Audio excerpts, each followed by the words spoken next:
Neste vídeo, abordaremos algumas das principais dúvidas do paciente que procura a rinoplastia.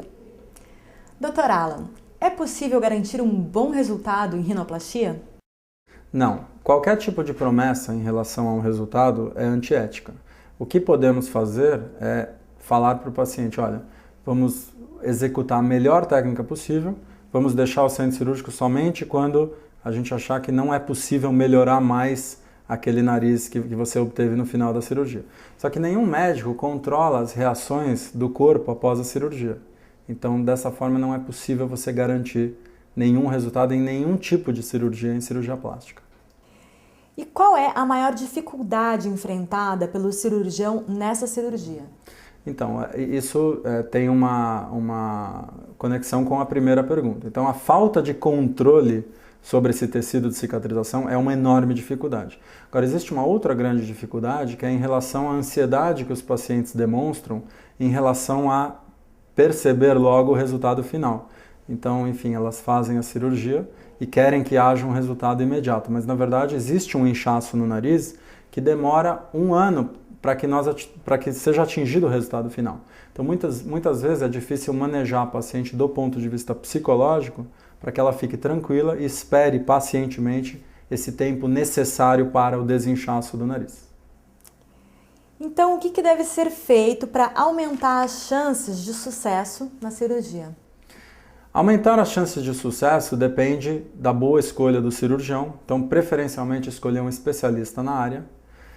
Deve haver na consulta médica uma perfeita sintonia entre o médico e o paciente em relação às expectativas e em relação às possíveis limitações do procedimento. Quer dizer, qual é o tipo de resultado que é possível de ser obtido nesse caso.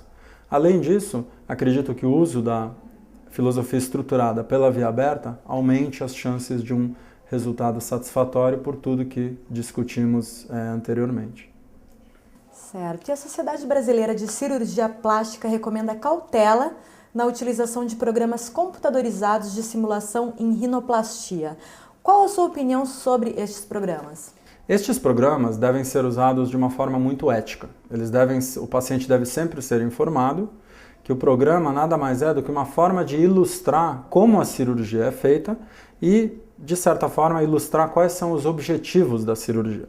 Esses programas, eles são altamente criticáveis quando utilizados na forma de uma promessa de resultado. Então, nenhum desses programas pode ser usado como uma promessa de resultado. Muitos pacientes perguntam sobre a melhor anestesia para essa cirurgia. Por que a sua preferência pela anestesia geral? A anestesia geral é uma anestesia mais segura para o paciente. Ela protege as vias aéreas através do tubo.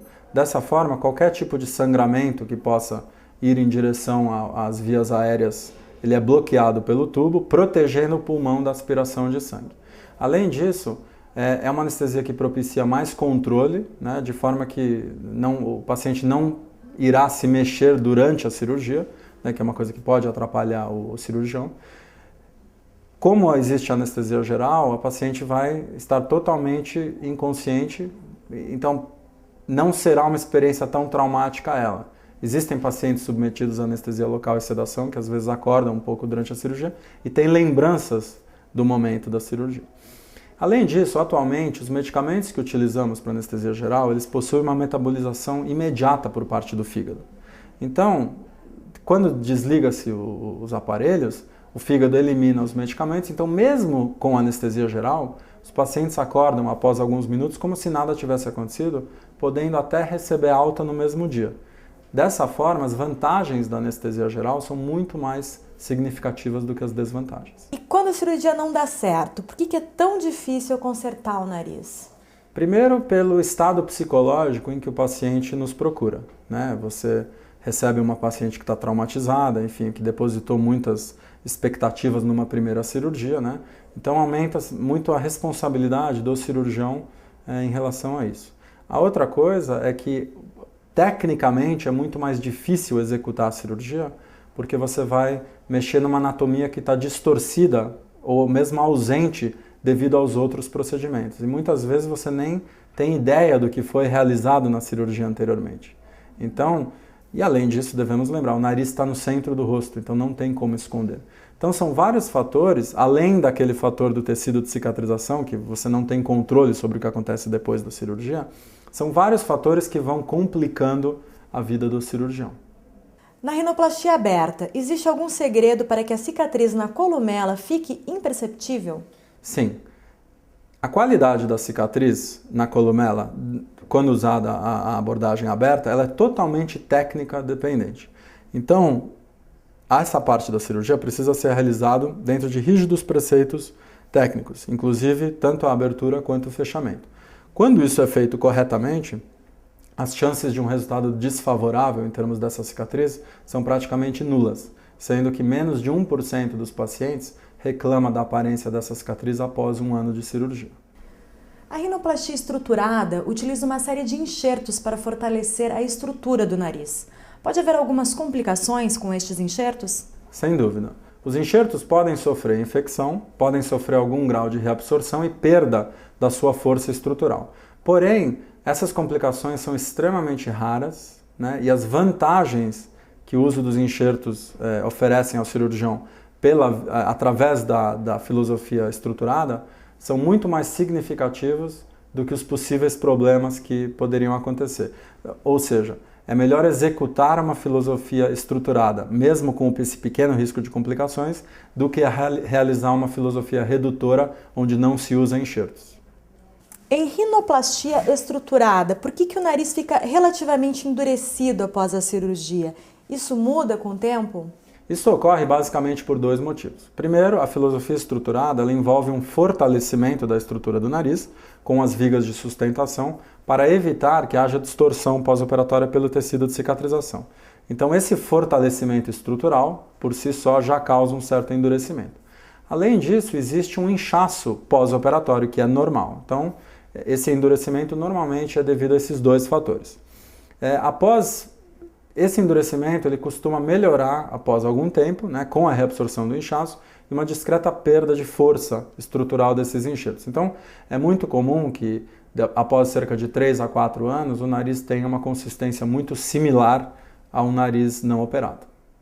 Por que a maioria dos consertos só deve ser realizada após um ano da última cirurgia? Em casos selecionados, é possível realizar ajustes antes deste período? O problema de realizar um conserto antes de um ano é que ainda existe muito inchaço em volta, entre as cartilagens e a pele. Isso tira um pouco o parâmetro do cirurgião na hora de analisar quanto ele deve diminuir ou aumentar o nariz em questão. A segunda coisa é que o tecido de cicatrização formado, que sempre se forma entre as cartilagens e a pele nessa cirurgia, antes de um ano ele é imaturo. Então isso torna qualquer tipo de reoperação mais complexa, quer dizer, mais difícil você conseguir abrir de novo o nariz, dissecar tudo de novo. Então a gente prefere esperar até que todo esse tecido de cicatrização esteja mais maduro, né, que haja menos inchaço, de forma que a gente consiga realizar essa cirurgia com mais precisão, né? Agora, é possível, em casos selecionados, fazer esses retoques antes de um ano. Por exemplo, narizes que evidentemente estão tortos ou que possuem uma deformidade absolutamente óbvia, que está gerando um desconforto importante, ou psicológico ou funcional para o paciente, nesses casos selecionados é possível intervir antes. Mas, como regra geral, é uma abordagem mais precisa você aguardar um ano para reoperar o nariz. Existe alguma forma de realizar retoques no nariz sem retornar ao centro cirúrgico? Sim. Existem alguns casos, especialmente de irregularidades no dorso, onde é possível realizar pequenas raspagens sob anestesia local usando uma agulha. Esses casos é possível realizar sem uma internação hospitalar e uma ida ao centro cirúrgico. Existe algo que possa ser feito para acelerar a reabsorção do inchaço após a cirurgia? Em geral, não. O que realizamos, realizamos curativos, compressivos, né? Às vezes drenagens linfáticas, né? Para ajudar esse inchaço a diminuir. Mas, em geral, o fator mais importante é muita paciência. Quando existem pontos definidos de inchaço ou que estão sendo causados por uma proliferação de tecido de cicatrização ou mesmo um inchaço localizado excessivo, é possível reduzir esse fenômeno usando injeções localizadas de cortisona. Mas essas injeções elas devem ser realizadas, sempre em último caso, né, por um profissional altamente especializado. Após a cirurgia, por que é tão importante ter que retornar ao médico com frequência? Então, como falamos, não é possível garantir um resultado em cirurgia plástica, especialmente em rinoplastia. Então, nessa cirurgia, nenhum cirurgião possui o controle sobre os efeitos do tecido de cicatrização. Portanto, é absolutamente fundamental que o paciente volte ao médico com frequência para que o médico veja como aquele nariz está sendo afetado pelo tecido de cicatrização. Porque é possível, durante as semanas ou meses após a cirurgia, guiar ou orientar esse tecido de cicatrização. Muitas vezes é necessário também injetar cortisona nesses pequenos focos de inchaço ou de fibrose. Então é absolutamente fundamental que o paciente ajude o médico após a cirurgia, não faltando aos seus retornos conforme orientado. Na sua opinião, qual é o futuro desta cirurgia? Acredito que o futuro dessa cirurgia não depende de grandes inovações técnicas, de técnica cirúrgica. Acredito que em termos de técnica cirúrgica não haja mais nada a ser melhorado. O que eu acredito é no desenvolvimento de substâncias sintéticas, né, no caso similares à cartilagem, né, que tem um baixíssimo índice de infecção, que você possa usar esse tecido, né, similar à cartilagem, para fabricar os enxertos que você vai usar na técnica estruturada sem ter que buscar sítios distantes do corpo. Por exemplo, uma costela ou uma orelha. Então isso vai diminuir a agressividade geral do procedimento. E acho que estamos caminhando aí. Temos aí as células-tronco, temos pesquisas em andamento, bancos de cartilagem. Eu acredito que o futuro realmente o que vai nos ajudar é a síntese ou a produção de novos materiais que são parecidos com cartilagem.